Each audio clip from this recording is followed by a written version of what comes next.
A very warm welcome to everyone. Very good morning to all. And welcome to the week 12 of Vestralex online community classes on law. This is a very humble free legal literacy initiative that we've shared for young lawyers, advocates, and anyone who wants to develop upon their learning and understanding of law. So the first class today is on the overview of latest amendments to Specific Relief Act. And the same is being undertaken by our learned faculty for today and our guest and our guru, Shri Kiran Palakurthi ji. He is an advocate practicing at the Honorable Telangana High Court. He has been a former judge. He is also currently a member of the Bar Council of Telangana. He is an alumnus from PG Law College, Bashir Bagh. He has done his LLM in Constitutional Law from over there. He was enrolled in the year 2001. He joined as a junior civil judge in May of 2008, and he later resigned in 2014. He has trained more than 1,500 advocates, and he has received 2 gold medals in law and 1 from the Judicial Academy for Best Judicial Officer. So along with that, I think this is a very brief only introduction that I could share for sir, but I hand over the class to sir to guide us and take us forward on this humble quest for learning. So we welcome you, sir. Thank you, Sharma ji. Thank you so much for your words about me. It's really an honor for me to take the class on this platform.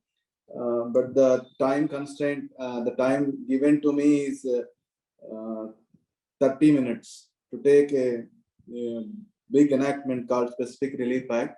I'll give you a brief outlines about the Act, and we'll discuss about the latest amendments which were made to the Act in 2018 by Act number 18 of 2018. Friends, a litigation lawyer must know all the provisions, nearly all the provisions in Specific Relief Act, because it covers various suits for recovery of possession, suits for declaration, suits for injunction, suits for specific performance, suits for cancellation of sale deeds, and suits for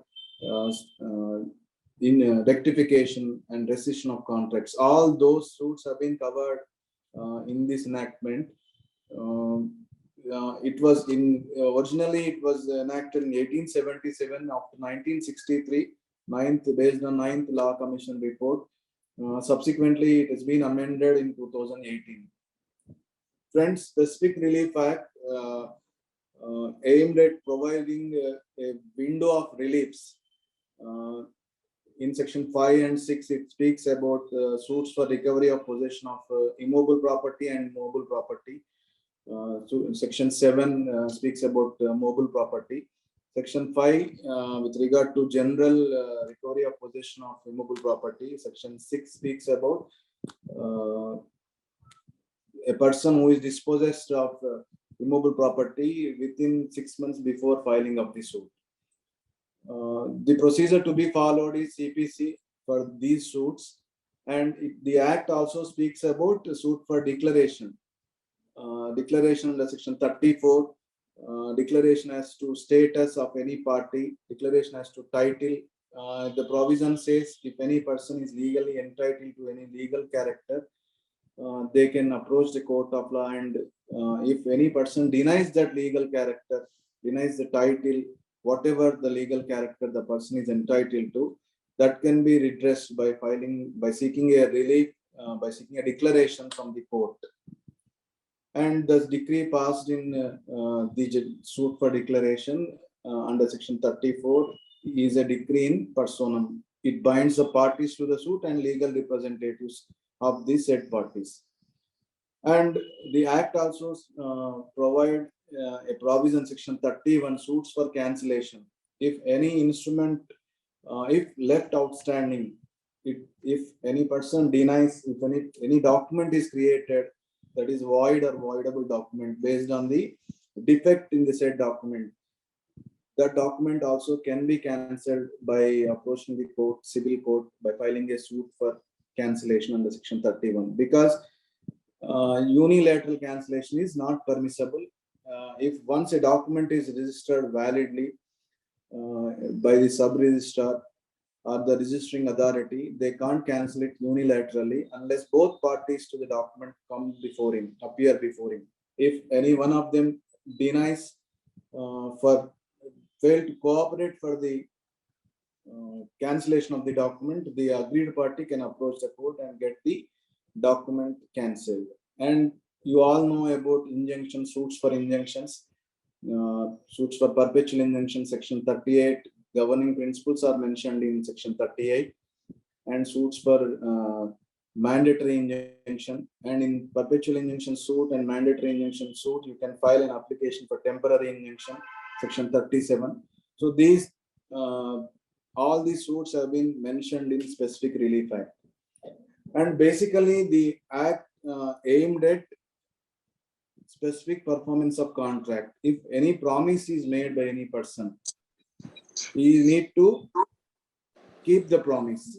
The promise has to be fulfilled by the, if two persons enter into a contract, they need to fulfill their obligations.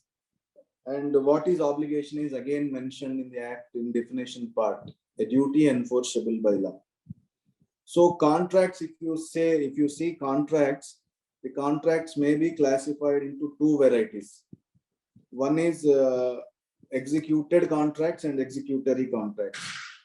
Law of property deals with sale, gift, mortgage, lease.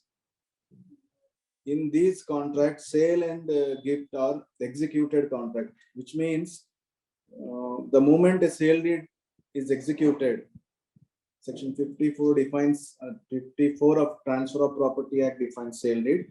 The moment a sale deed is executed, the vendor, whatever the rights the vendor is having, will be vested in the vendee, the purchaser. The vendor need to deliver the possession of the property, and the purchaser need to pay the consideration amount, and the transaction will be over. It is an executed document. Similarly, gift. When you see gift, there is a relationship of donor and donee. It is the donor delivers possession of the property and executes the registered gift deed. Then the donee, once he accepts the gift, it becomes a completed transaction. So far as those transactions are concerned, they are executed documents. But when an agreement of sale is entered between two persons for purchase of any land or any immobile property, and some more obligations have to be fulfilled by them during the course of time, the agreement can be called as an executory contracts. Executory, that means something has to be done by the parties. In case of an agreement of sale, the relationship between the parties is, say, by seller and the buyer. The seller need to convey the title, dispute-free property to the buyer. The buyer need to pay the consideration amount, and he should attend before the registering authority for getting the registered sale deed in his name. He need to bear the stamp duty and other expenses for getting the sale deed executed. Similarly, the seller need to convey the property. He need to put the buyer in possession of the property, and he need to deliver all the documents pertaining to the property that has to be conveyed to the buyer. So these are the obligations. Similarly, in case of lease, lessor and lessee, lessor need to allow the lessee to enjoy the property without any disturbance, and the lessee need to pay the premium, that is called rent, to the lessor. These transactions are called executory contracts. So in case of executory contracts, both parties need to fulfill their obligations.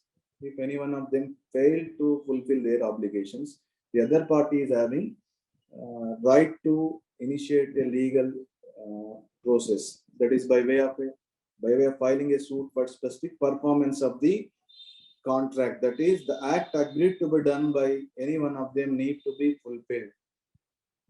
So the specific relief act aimed at fulfilling those obligations, obligation, a duty enforceable by law. As you know, not all the obligations are fulfilled by the obligations can be enforced by the courts. Not all the duties can be enforced by the court. I'll give you an illustration. One need to respect his parents, and whenever he encounters any teacher or parent or someone else, he need to take their blessings, and they need to take care of. One need to take care of his parents with respect, pay respect to the parents, and this obligation cannot be enforced by the court. At the same time, one need to pay the maintenance to the parents. If anyone fails to pay or neglects to pay the maintenance, the parents can approach by filing an application for maintenance under 125 of CRPC and Maintenance Act, and also Maintenance of Parents and Senior Citizens Act. So it is the duties which can be enforced by courts of law, which can be duty enforced by law, will raise an obligation. Not all the duties raise an obligation, gives an obligation, and if any obligation is there, that has to be fulfilled.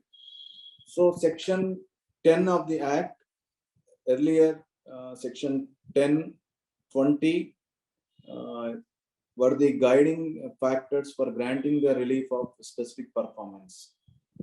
And all the reliefs mentioned, all the suits, all the reliefs that are to be granted in the specific relief act are discretionary reliefs, which means the courts need to exercise. It is an equitable relief. So the person who files the suit need to establish that there are equities in his favor, tilting in his favor. And the court need to exercise the discretion in his favor. He need to see that the courts have to exercise the discretion. Then only the suit will be decreed. That was the position till 2018. So what happened in 2018? The law has been amended. There are several amendments to the act, altogether 14 or 15 amendments in the entire act. So far as section 10 is concerned, the section 10 has been totally removed. A new provision has been substituted. Similarly, section 20. Earlier, whenever you read specific relief act, you also keep in mind the provisions of Contract Act from section 33 onwards, 33 to 73, which speaks about promises, performance of the contract, time for fulfilling the promises, when promises to be performed, whether time is the essence of the contract, doctrine of frustration, and what are the obligations on the parties to the contract, doctrine of novation, and what happens if parties fail to fulfill breach of contract. What happens if breach of contract? The breach of contract gives a right to the aggrieved party to claim compensation as well as damages. So prior to 2018, in section 10, there were certain provisions, subsections, which say that inadequacy of compensation and where damages cannot be ascertained, when there is a compensation that is going to be awarded is inadequate, or damages which can, on account of breach of contract, which cannot be ascertained with mathematical precision, then the law says specific relief has to be granted. Then only the specific relief has to be granted, that too at the discretion of the court. So if a party fulfills all the ingredients of section 10, the court can refuse performance of the contract, refuse to award performance of the contract. So the entire discretion is given to the courts for granting the relief or to refuse the relief. And section 20, earlier it was mentioning about how to exercise the discretion. The discretion should be exercised. It shall not be arbitrarily. It should be based on sound legal principles, all those things have been mentioned in section 20. But friends, now granting of the relief of specific performance is a general rule. It has to be granted, and refusing is an exception. Earlier, refusing the relief is a general rule, granting is an exception, and that too, it was depending on the discretion of the court. The court is having every power, every discretion to refuse the relief. Even the plaintiff makes out his case, and the court shall not grant the relief, merely it is lawful to do so. So that those were the principles, provisions mentioned in the specific relief act, and section 10 and 20 has been totally removed, friends. Now section 10 has been removed. Now the court shall award specific performance except under 3 circumstances. One is section 11 and section 16 and section 20. Section 14, section 10, section 11, section 14 and section 16. Section 11 speaks about specific performance by the trust. In case of trust property, the trust can also, that the contract, the agreements entered by the trust can also be enforced. But there is a rider in subsection 2 of section 11. The contract, if entered by the trust, if it exceeds the authority of trust to convey the property, then that contract cannot be enforced. Therefore, one exception is in section 11.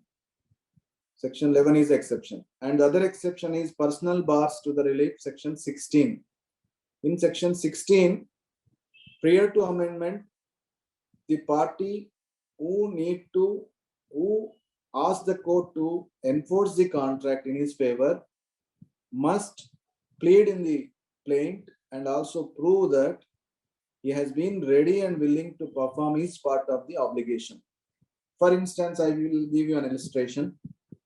There is an agreement between two persons, X and Y, vendor and seller and buyer relationship. The buyer wanted to purchase 5 acres of land. Out of that, he paid 5 acres of land for 5 crores. Out of that, he paid 1 crore in advance, and you need to pay 4 crores. The time fixed for performance is 6 months. Then within that time, you need to secure the funds. Then if he offers the vendor the balance amount of 4 crores, the vendor need to execute a registered sale deed in favor of the buyer, purchaser, without refusing.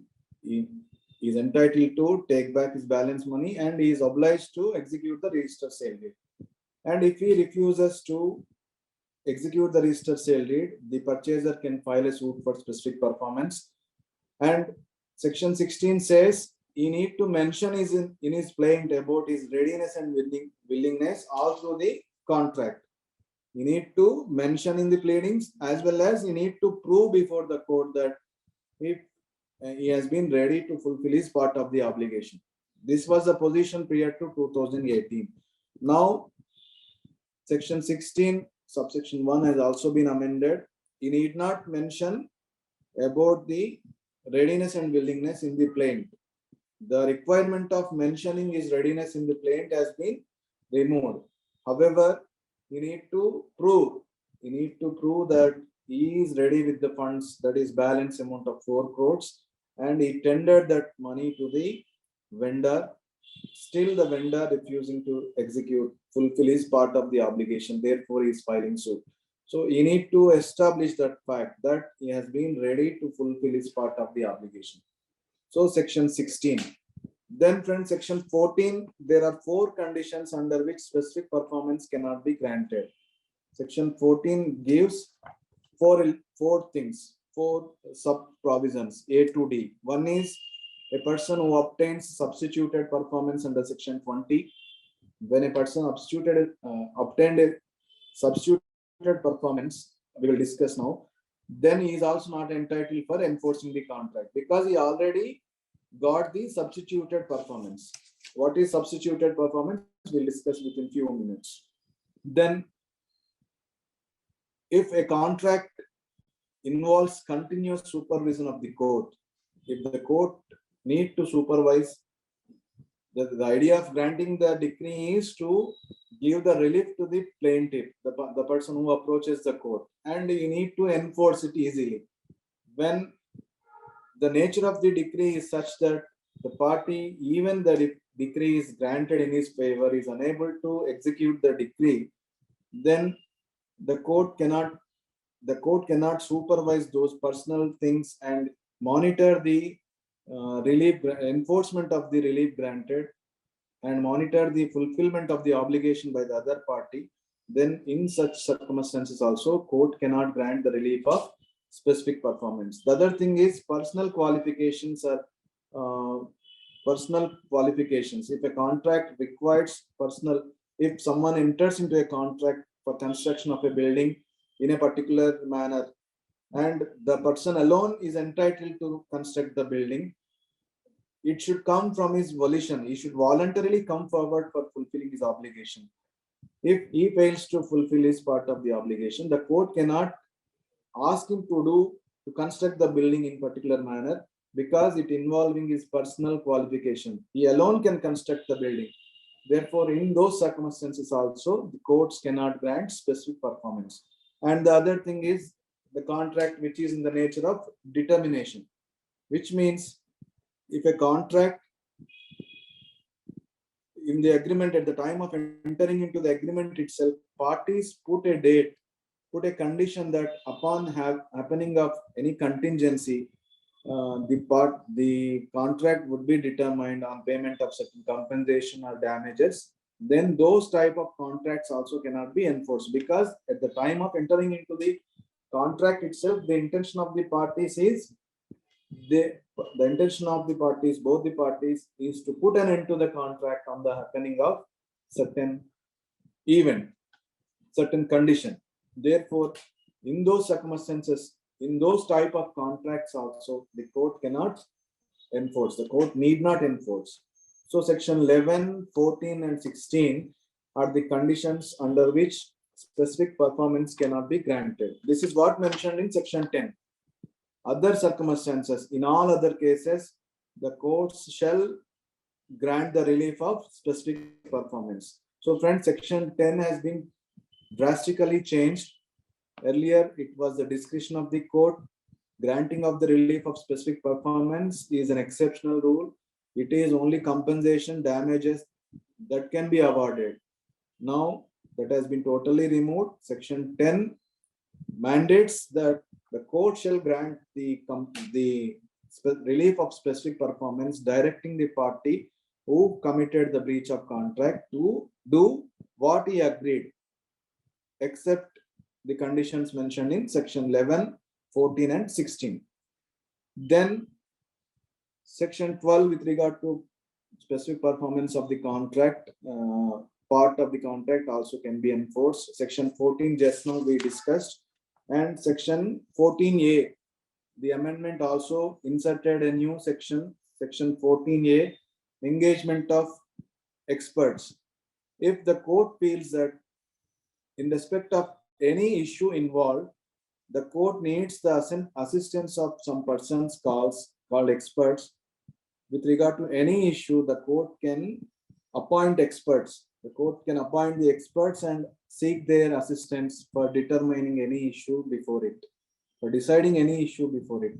Usually, advocates will be appointed as commissioners, sometimes experts, sometimes the court can assign them a job to do for deciding any issue. That is, this has also been inserted 14A. In fact, there is a provision in CPC Order 26, Commission Section 75 CPC. It empowers the courts to take the assistance of commissioners, appointment of commissioners. So this here the heading is power of court to engage experts. Experts can be appointed for assisting the court for deciding any issue. Like an example, I'll give you an illustration in a suit for specific performance of development contracts. If the developer did some work and the developer fails to fulfill his remaining part of the contract to ascertain the quantum of the work done by the developer, the court can take the assistance of engineers or someone else to ascertain the work done, the value of the work done by the developer. So this is one of the illustrations. Section 14A has been inserted. Now 16, we have already discussed performance. A person need not hover in the plane, but he has to prove that he is ready to perform his part of the obligation. And a person who has obtained the substituted performance is also not entitled for getting the relief of specific performance. 16A says. Then section 20 is important, substituted performance. It is a newly added provision. Earlier 20 was mentioning about discretion, how the discretion has to be exercised by the courts, undue hardship, and how to ascertain the damages, how the discretion has to be exercised by the court.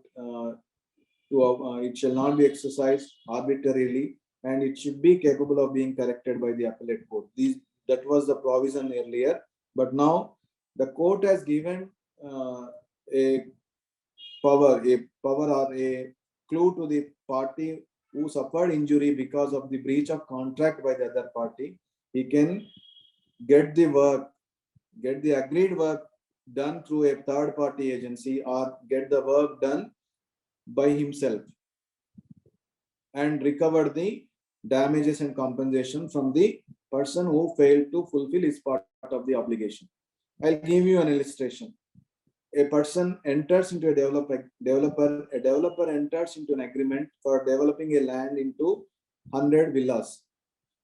During the tenure of the contract has broken by the developer. The developer failed to construct the villas as agreed upon by him. Then the owner of the land can get the villas constructed through a third party agency, or himself he can get those villas constructed, and he can claim damages, compensation, as well as the costs of completing the work from the party who committed breach of the contract. Am I clear? So he can get the work done through a third party agency, or he can get the work done by himself. But before doing this, he need to issue a prior notice to the person who committed breach of the contract. Then only he is entitled to recover the compensation and costs. So a notice has to be given to the person who failed to fulfill the part of the contract. Then 30 days time has to be given. If the person who obliged to do the construction work failed to complete the construction or commence the construction afresh, then the owner of the land can get the work done through third party agency, or get the work done by himself, and he can claim damages. This is a newly added provision, substituted performance of the contract. The idea behind these amendments are to get the things done. There should not be any hurdle in completing the projects or contracts, fulfillment of the contracts, to create credibility in business community. Then there is a special provisions with regard to infrastructure projects. Section 20A is a beautiful provision. With regard to granting of injunction, there is a bar. No injunction shall be granted in respect of infrastructure projects. So section 36, 37, 38, and as well as section 41, 42 speaks about granting of injunctions, how the injunctions have to be granted by the civil courts. But 20A has been added. Because of this provision, civil courts cannot grant injunction. There is a bar for the civil courts to grant injunction in respect of infrastructure projects. What are infrastructure projects is mentioned at the schedule, in the schedule given at the end of the act. There are 5 categories. In fact, there are subcategories also there. Contracts relating to transport, energy, water and communication, social and commercial infrastructure. So At the end of the act, a schedule has been inserted. The schedule under section 20A and 41HA, category of projects and infrastructure subsectors. Under these 5 main categories, if any suit is filed, the court can refuse. The court has to return the plaint. If any suit is filed, you see that in respect of any subject covered in the schedule, just check whether the subject matter, the schedule of this plaint, the schedule in the plaint falls under any one of the categories mentioned in the schedule, then you can file a application for rejection of the plaint. Because the suit is not plaintable, because there is a rider, no injunction shall be granted by a court in respect of infrastructure project. What happened is a list has been given and in the schedule, and the power is also given to the central government to add or delete any one of the subject in the schedule, and with the prior consent of the parliament. So that has been mentioned in section 20A, and 20B, special courts have been established for disposal of any of the cases under this act. Special courts have been established, and a time frame has also been fixed. Any suit under this act, any suit, not only specific performance suit, all the suits for declaration, recovery of possession, cancellation, and all those suits can have to be disposed of within a period of 12 months from the date of service of summons on the defendant. After service of summons on the defendant, courts have to dispose of the suits within a period of 12 months.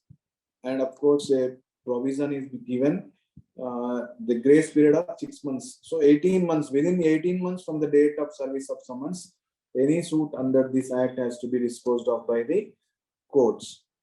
And with regard to granting of compensation, earlier granting of compensation is in addition or in substitution of the grant of specific performance, but now it is only in addition to the specific performance. So the court, if inclined to grant the relief of specific performance by invoking section 10, the court also can award compensation in addition to the granting of specific performance. Earlier it was substituted, in addition or in substitution. The word substitution has been omitted by the Amendment Act.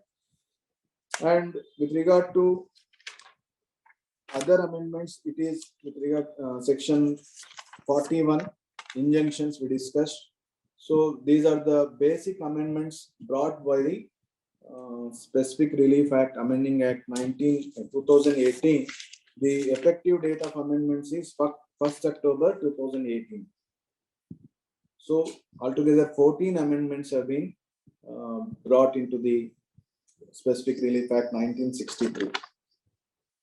So the relief has become a mandatory one now. Discretion has been totally taken away.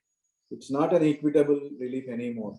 It is a mandatory relief subject to fulfillment of section 10. So with this, I hope I could convey some of the amendments. Now it's time for you to ask for any queries.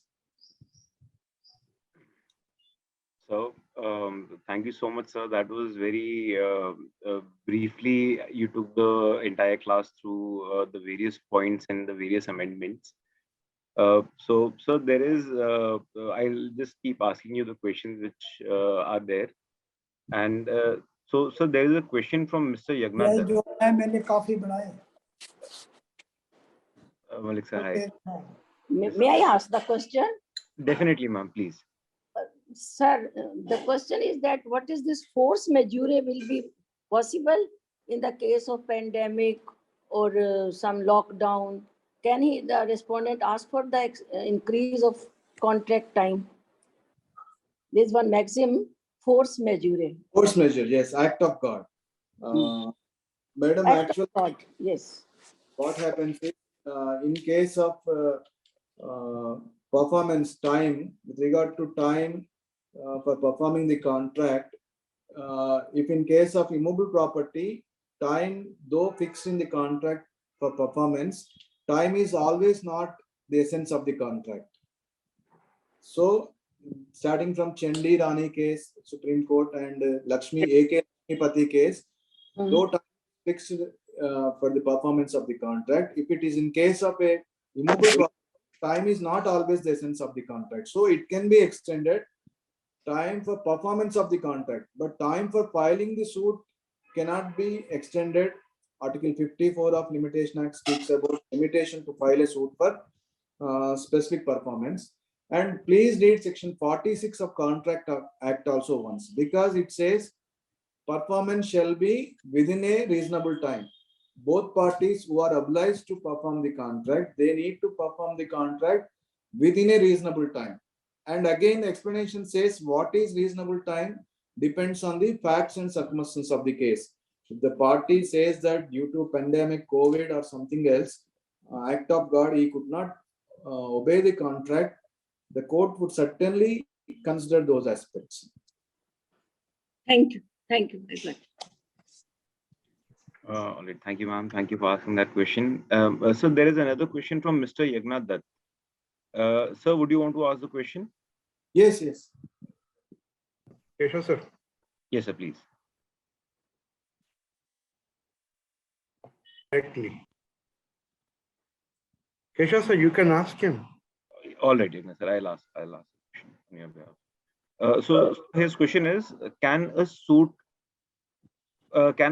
filed for specific performance basing on a registered or unregistered sale agreement? Can a suit be filed for specific performance based on a registered or an unregistered sale agreement? So I think he's wanting to ask. Yes, yes, I got the questions. The thing is like this.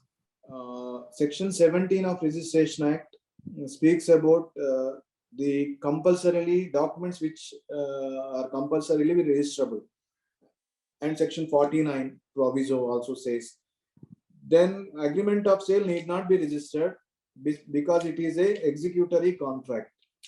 But however, it needs some stamp duty if agreement of sale coupled with delivery of possession of the property followed by delivery of possession of property, it needs stamp duty. It would be treated as a sale deed for the purpose of stamp duty.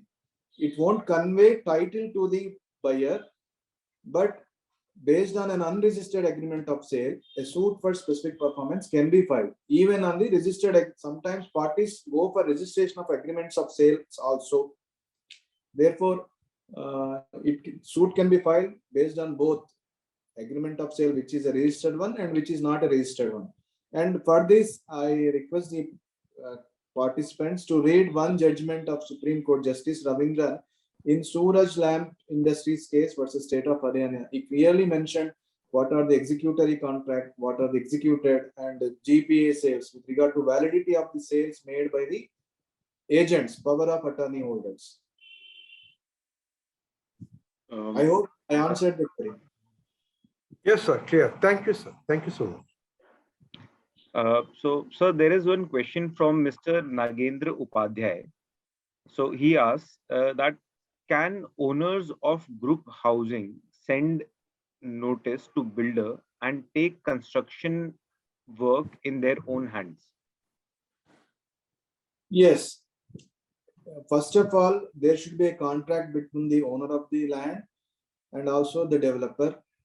And there is a breach of that contract by the developer, and the owners need to send a notice, prior notice, intimating the developer, demanding him to fulfill his part of the contract. That means, which means he need to construct the house in time, and telling him that in case of his failure, they are going to construct on their own and they would recover the costs and damages and compensation.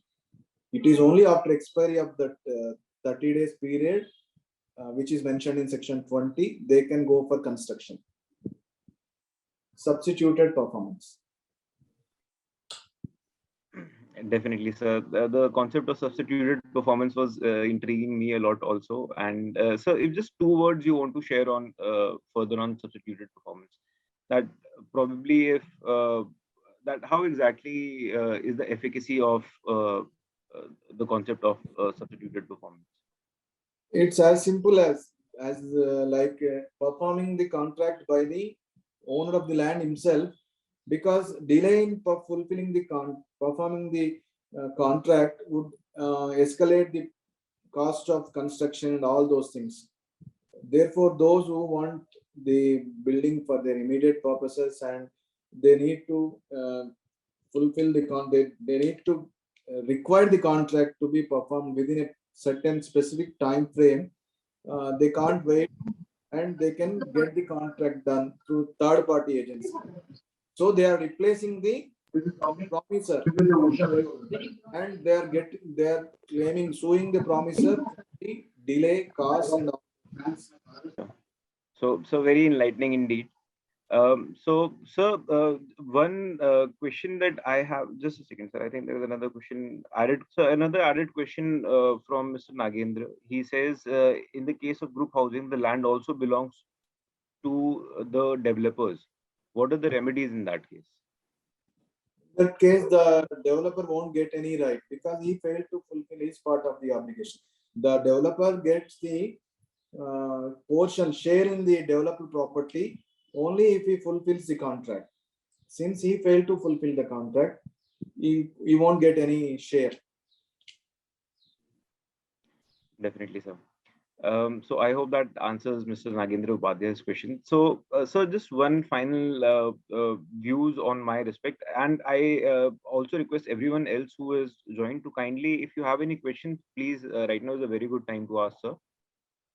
In the meanwhile, sir, I just have one small query with respect to the time efficacy. Uh, Even though you mentioned quite elaborately that the law also provides for a maximum period of about 18 months, um, but sir, how effective is the law with respect to time period? If someone is The looking thing, for speedy remedy. the thing is, there is a provision included 20B. It is a mandatory provision, and it specifies the time frame of 12 months from the date of service of summons. Usually, if you follow the advocates and the litigants follow the CPC strictly, any suit can be disposed of within a period of 1 year or 18 months. Because filing of written statement, there is a time frame now. After framing the issues, if the case goes for trial, it can be disposed of easily. The courts have to follow the time frame fixed in this act. It is a mandatory provision, 20B, 20C. Definitely, sir. So actually, my query just arose with respect to some commercial suits also, which are there, even though there are very strict timelines. Yet I've seen that even after 1 year, at some point of time, some written statements and other documents are required, pleadings are required to be filed. So, but definitely, sir, it's very good that such provisions, such time-bound provisions are there.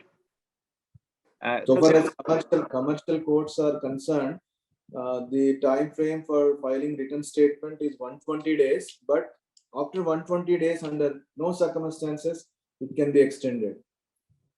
There are various judgments to that effect. So they are strictly following, commercial courts are strictly following the time frames. Most more of the definitely. More definitely, but I've just seen I've seen very various dimensions. I have a very small practice, yet I've been able to have the privilege of seeing various dimensions of law. So, sir, there is one question from Miss Poonam Jha, and she asks, how the recovery of specific immovable property may be enforced. uh, it's a vast subject, madam. The thing is, specific recovery of immovable property, there are two sections. One is, if the person is dispossessed of the property within 6 months of filing of the suit, it is a summary remedy under section 6. It is a summary remedy. It can be title of the person seeking the relief is immaterial. What all need to be established by the plaintiff is his possession period 6 months prior to the filing of the suit. That itself is enough. It is a summary remedy. Of course, this kind of suit can't be filed against government, and after 6 months, this nature of suit can't be filed.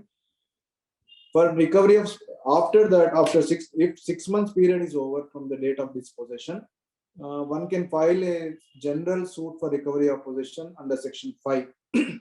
The time frame is 12 years, Article 64 and 65 of Limitation Act, by following the procedure Order 7 CPC.